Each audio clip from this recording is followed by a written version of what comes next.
ஒரு கண்ணீருடன் சிறிய இடைவேளைக்கு பிறகு சந்திக்கிறேன் அப்படின்னு சொல்லி விஜய் சேதுபதி அவர்கள் தெறிக்க ஓடுற மாதிரி வந்து பார்த்தீங்கன்னா வியானா அவர்களை வச்சு செய்யின்னு வந்து செஞ்சு விட்ருக்காங்க.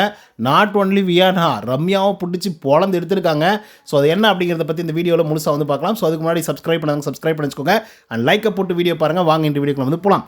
ஆக்சுவலாக காலையிலே ஒரு வீடியோ வந்து நான் அப்லோட் பண்ணியிருந்தேன். அந்த வீடியோவில் நான் கரெக்டாக மென்ஷன் பண்ணி வந்து சொல்லியிருந்தேன், எப்பா இந்த இதெல்லாம் நடக்க போகுது, கண்டிப்பாக ரம்யா மாட்ட போகிறாங்க, வியானா வந்து மாட்ட போகிறாங்க, வச்சு பொழந்து எடுக்க போகிறாரு, பார்வதியும் மாட்டுவாங்க அப்படின்னு சொன்னேன். ஆனால் ஒவ்வொருத்தரும் கீழே கமெண்ட்ஸில் வந்து என்னென்னவா சொல்கிறாங்க தெரியுமா, நீயா உன் இஷ்டத்துக்கு ஒன்று சொல்லிட்டு இருக்காத, உன் கற்பனை கதையெல்லாம் வந்து சொல்லிட்டு இருக்காத அப்படிங்கிற மாதிரி வந்து சொன்னாங்க.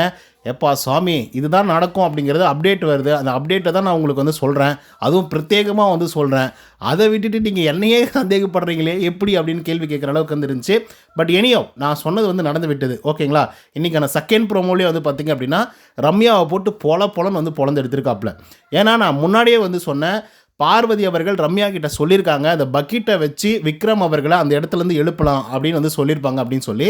ஆக்சுவலாக இந்த இன்சிடென்ட்டை நான் முழுசாக எக்ஸ்ப்ளனேஷன் வந்து பண்ணுறேன். அப்போ தான் அது வந்து உங்களுக்கு வந்து நல்லாவே புரியும். ஓகேவா.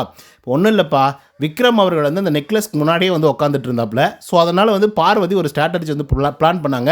எப்படி பார்த்தாலும் விக்ரம் அந்த இடத்த விட்டு எழமாட்டேங்கிறான். விக்ரமை எழுப்பினோம் அப்படின்னாவே பாதி பேர் வந்து அங்கே அவுட் ஆகிடுவாங்க. ஸோ அதனால் ஒரு ஸ்ட்ராட்டஜி பிளான் பண்ணலாம் அப்படின்னு சொல்லிட்டு உள்ளார ஒரு பக்கெட் வந்து இருக்கும். ஓகேங்களா. White bucket. அந்த ஒயிட் பக்கெட்டில் ட்ரெஸ் எல்லாம் இருக்கும். அந்த பக்கெட்டை வந்து எடுக்க சொல்லியிருப்பாங்க நம்மளோட விக்ரம் அவர்களை. ஓகேவா. ஸோ இந்த பக்கெட்டை அவர் எடுக்க மாட்டோம் அப்படின்னு சொல்லி விக்ரம் வந்து சொல்லிடுவாப்புல. ரீசன் என்னென்னா, நான் சொன்னால் யாருமே எதுவுமே வந்து கேட்க மாட்டேங்கிறீங்க, ஸோ அதனால் அந்த அட்வைசரி அப்படிங்கிற போஸ்ட்டை நான் ரிசைன் பண்ணிடுறேன், என்னால் பண்ண முடியாது அப்படிங்கிற மாதிரி விக்ரம் வந்து சொல்லிடுவாப்புல. இப்போ ரம்யா கிட்ட பார்வதி அவர்கள் அதுக்கு முன்னாடி இந்த பக்கெட்டை வச்சு ஒரு ப்ளே பண்ணலாம் அப்படிங்கிற மாதிரி சொல்லியிருப்பாங்க. ஓகேவா.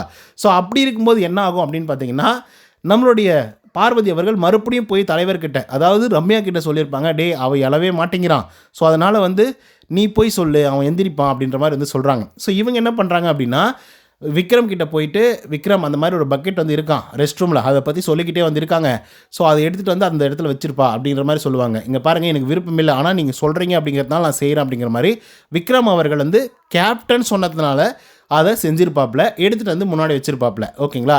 ஸோ இப்போது பெரிய பிரச்சனையே வந்து அதனால் வந்து உருவாகுது. சொல்லப்போனால் வியானா அவர்கள் வந்து இருக்காங்க இல்லையா, அவங்க ஒரு சில வார்த்தைகளை வந்து பயன்படுத்தியிருப்பாங்க. ஏன்னா அந்த பக்கெட்டுக்குள்ளே இருக்கக்கூடிய ட்ரெஸ் வந்து யாருதுரா அப்படின்னா வியானாவோடையது. என்னுடைய பக்கெட் அப்படின்னு தெரிஞ்சுட்டு தான் நீங்கள் எடுத்துகிட்டு வந்தீங்களா, நீங்கள் அட்ரஸ் பண்ணாமல் எதுக்கு எடுத்துகிட்டு வந்தீங்க அப்படின்னு சொல்லி வியானா கேட்பாங்க. அதுக்கு முன்னாடி திவ்யா கேட்பாங்க, பார்வதி கேட்பாங்க. பார்வதி என்ன சொல்லியிருப்பாங்கன்னா, அந்த பக்கெட் யாருது, அது யாருதுன்னு அட்ரஸ் பண்ணி கொடுத்துடுப்பா அப்படிங்கிற மாதிரி தான் சொல்லியிருப்பாங்க விக்ரம் கிட்ட. ஆனால் ரம்யா என்ன பண்ணியிருப்பாங்க, அதை எடுத்துகிட்டு வந்து நடுவீட்டில் வைங்க அப்படின்றவாங்க, அவர் எடுத்துகிட்டு வந்து வச்சிருவாப்பில். ஓகேங்களா. ஆனால் யாருது என்னன்றதெல்லாம் கேட்க மாட்டாங்க. இப்போ வியானா வராங்க, அதுக்கு முன்னாடி திவ்யாவே வந்து பார்த்திங்கன்னா விக்ரம் கிட்ட வந்து சொல்லியிருப்பாங்க. என்ன சொல்லியிருப்பாங்கன்னா, யாருதுனே தெரியாமல் அட்ரஸ் பண்ணாமல் எதுக்காக எடுத்துகிட்டு வந்து நீங்கள் வைக்கிறீங்க, இது ரொம்ப நான்சென்ஸாக இருக்குது அப்படிங்கிற மாதிரி பேசியிருப்பாங்க. பார்வதியும் அதை தான் வந்து சொல்லியிருப்பாங்க. அதுக்கப்புறம் வியானா உள்ளே வருவாங்க. உள்ளே வந்து அவங்க என்ன சொல்லுவாங்க அப்படின்னா, ஏன்பா இது என்னுடைய திங்ஸ் எல்லாம் வந்து இருக்குது, ட்ரெஸ் எல்லாம் வந்து இருக்குது, நான் இந்த ட்ரெஸ்ஸை வந்து காய போட்டிருக்கேன், சாரி ஊற போட்டிருக்கேன், அதை எடுத்துகிட்டு வந்து இங்கே வந்து வச்சுருக்கீங்க அப்படின்னு சொல்லி கேட்டுட்ருப்பாங்க. இங்கே பாருங்கள், அது வந்து உங்களுதுன்னு தெரியாது, ஆனால் அதனால தான் வந்து எடுத்துகிட்டு வந்து வச்சாங்க, தலைவர் சொன்னாங்க அதனால் எடுத்துகிட்டு வந்து வச்சாங்க அப்படிங்கிற மாதிரி சொல்லிட்டு இருப்பாங்க அங்கே இருக்கக்கூடிய ஆட்கள். இப்போ அடுத்த கட்டமாக வியானா அவர்கள் என்ன திங்க் பண்ணுவாங்க அப்படின்னா, என்னோட இது அப்படின்றதுனால நீங்கள் எடுத்துகிட்டு வந்து வச்சிங்களா அப்படிங்கிற ஒரு கேள்வியை வந்து கொண்டு வருவாங்க. அந்த கேள்வி பெரிய தப்பு. ஏன்னா விக்ரம் அவர்கள் வந்து அப்படி கேவலமான ஒரு ஆள் கிடையாது. கரெக்டு தானே. வியானா அவர்களை அதுவும் அந்த மாதிரி ட்ரெஸ் எல்லாம் எடுத்துகிட்டு வந்து நடு வீட்டில் வந்து வச்சு இது யாருது அப்படின்னு சொல்லி கேள்வி கேட்குற அளவுக்கு கேவலமான ஆள் இல்லை அப்படின்றதுல மாற்று கருத்தே கிடையாது. ஸோ இந்த ஒரு கேள்வியை கேட்ட உடனே வந்து பார்த்திங்க அப்படின்னா விக்ரமுக்கு ஒரு மாதிரி ஜோன் அவுட் ஆகிடுறாப்புல. அதுதான் நேற்றுக்கு வந்து ஒரு அந்த பிரச்சனை அப்போ வந்து சொல்லி அழுதுட்டுருப்பார். ஓகே. ஆனால் வியானாவுக்கு என்னென்னா, உள்ளற ட்ரெஸ் எல்லாம் இருக்குது, என்ன இன்னரெல்லாம் கூட வந்து இருக்குது, என்னோடய இன்னர் இருக்குது, எல்லா திங்ஸும் வந்து இருக்குது, ஸோ அதை வந்து எடுத்துகிட்டு வந்து இங்கே வச்சுருக்கீங்களே, என்னோட இதுன்னு தெரிஞ்சு தான் எடுத்துகிட்டு வந்து வச்சிங்களா அப்படின்னு சொல்லி விக்ரம் கிட்ட கேட்கும்போது அது ஒரு பிரச்சனை பெருசாக வந்து வெடிக்குது. மற்றவங்கலாம் வந்து பார்த்திங்கன்னா அப்படிலாம் ஒன்றும் கிடையாது, தலைவர் சொல்கிறாரு அதனால் அவர் எடுத்துகிட்டு வந்து வச்சார் அப்படிங்கிற மாதிரி சொல்லியிருப்பாங்க. இப்போ அடுத்த கட்டமாக வந்து அரோரா சிங்க்லர் இருக்காங்க இல்லையா, அவங்க வந்து ஒரு வார்த்தை வந்து சொல்லியிருப்பாங்க. என்ன சொல்லியிருப்பாங்க அப்படின்னா, வியானா சொன்னதுக்கு வியானா சொல்லியிருப்பாங்க, என்னோடய இன்னர்ஸ் எல்லாம் வந்து இருக்குது, என்னுடைய திங்ஸ் அப்படின்றது தெரிஞ்சதுனால தான் எடுத்துகிட்டு வந்து வச்சிங்களா அப்படின்னு சொல்லும்போது அரோரா வந்து என்ன சொல்கிறாங்கன்னா, ஏங்க அவருக்கு என்ன கையை விட்டு நோண்டியா பார்த்தாப்புல அப்படின்ற ஒரு வார்த்தை வந்து சொல்லுவாங்க. ஸோ இந்த ஒரு வார்த்தை நேற்றுக்கு பெரிய பிரச்சனையாக வந்து உருவாகிருக்கும், வெடிச்சிருக்கும். அதனால் 2 பேருமே வந்து அழுது புலம்பிருப்பாங்க, விக்ரமும் வியானா அவர்களும். ஓகே. இது வரைக்கும் பிரச்சனை. ஓகே. இப்போது விஜய் சேதுபதி விசாரணை வந்து பண்ணுறாப்புல. வியானாவை எழுப்பி நிப்பாட்டி ஒரு தரமான கேள்வி வந்து கேட்குறாங்க. ஆனால் அதுக்கு முன்னாடி இதுக்கான காரணம் யார் அப்படிங்கிறத கண்டுபிடிக்கிறாப்புல. யாரா அதுக்கு காரணம் அப்படின்னா ரம்யா ஜோ. ஏன்னா ரம்யா ஜோ வந்து பார்த்திங்க அப்படின்னா ஒரு டபுள் கேம் வந்து பார்த்திங்கன்னா விளையாடிருப்பாங்க, டபுள் ஸ்டாண்ட் வந்து எடுத்திருப்பாங்க.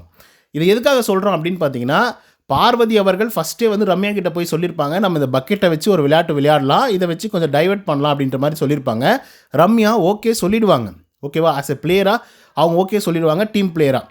அதுக்கப்புறம் தலைவர் போஸ்ட்டை வந்து அதுக்காக பயன்படுத்திப்பாங்க. ஓகேங்களா, தலைவர் போஸ்ட்டை பயன்படுத்தி விக்ரம் கிட்ட போய் அங்கே ஒரு பக்கெட் இருக்குது, ஒயிட் பக்கெட்டு, அதை பற்றி ஏதோ சொல்லிக்கிட்டே வந்திருக்காங்க, அதை கொஞ்சம் எடுத்து வச்சுருங்க அப்படிங்கிற மாதிரி சொல்லும்போது விக்ரம் வேறு வழியே கிடையாது. டீம்மேட்ஸாக சொல்லும்போது அது கண்டிப்பாக வந்து அந்த ஆள் செஞ்சுருக்க மாட்டார். ஏன்னா அந்த முடிவு எடுத்துட்டாப்புல. ஏன்னா காலையிலே வியானாக்கும் அவருக்கும் ஒரு மாதிரி வந்து பிரச்சனை வந்து ஆகிடுச்சு. அவர் அப்பயே கதறி அழுதுட்டாப்புல. ஸோ அதனால் வந்து அதை செய்யவே கூடாது அப்படின்றதுல ரொம்ப உறுதியாக வந்து இருந்தார். ஆனால் தலைவர் சொன்னதுனால அவர் எடுத்துகிட்டு அதை வச்சாப்புல. ஓகேங்களா, ஸோ இப்போது ரம்யாவுக்கு எப்படிப்பட்ட கேள்விகள் வருது அப்படின்னா, நீங்கள் தலைவராக விளையாடினீங்களா இல்லை தலைவர் போஸ்ட்டை பயன்படுத்திக்கிட்டு ஒரு விளையாட்டை விளையாடினீங்களா அப்படிங்கிற ஒரு கேள்வியை வந்து எழுப்பியிருக்காப்புல நம்மளுடைய விஜய் சேதுபதி. இது ஒரு தரமான ஒரு கேள்வி. ஒன்று, நீங்கள் தலைவராக இருந்திருக்கணும், தலைவராக சொன்னதுனால தான் அவர் எடுத்துகிட்டு வந்து வச்சார். இல்லைனா நீங்கள் அட்ரஸ் பண்ணியிருக்கணும், நீங்களாக எடுத்துகிட்டு போய் யாரோட இது என்னன்னு கேட்டிருந்துருக்கணும், லேடிஸ் ஐட்டம் அப்படின்னு தெரிஞ்சிருந்தா.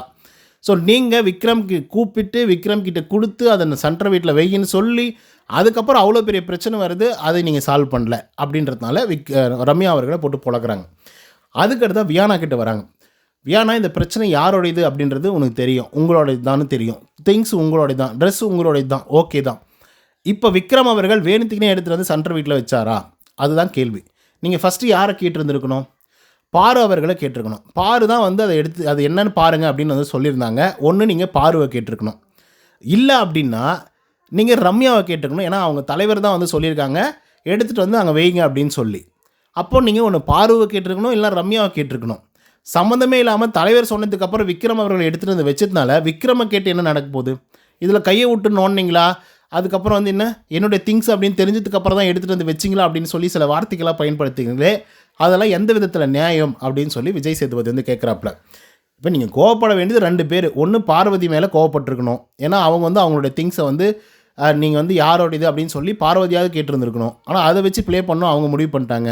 2வது, ரம்யா ஜோ இதை வச்சு ப்ளே பண்ணிடக்கூடாது அப்படின்னு சொல்லி ரம்யா ஜோவை நீங்கள் கேட்டிருக்கணும். அதையும் நீங்கள் கேட்கல.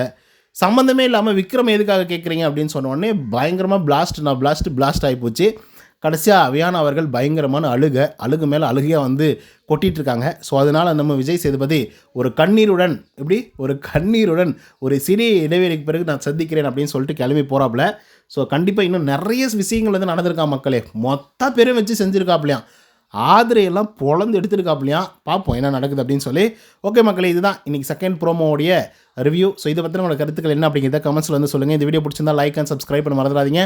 இன்னொரு தவணை செஞ்சீங்கன்னா until than bye from Uday. நன்றி, வணக்கம்.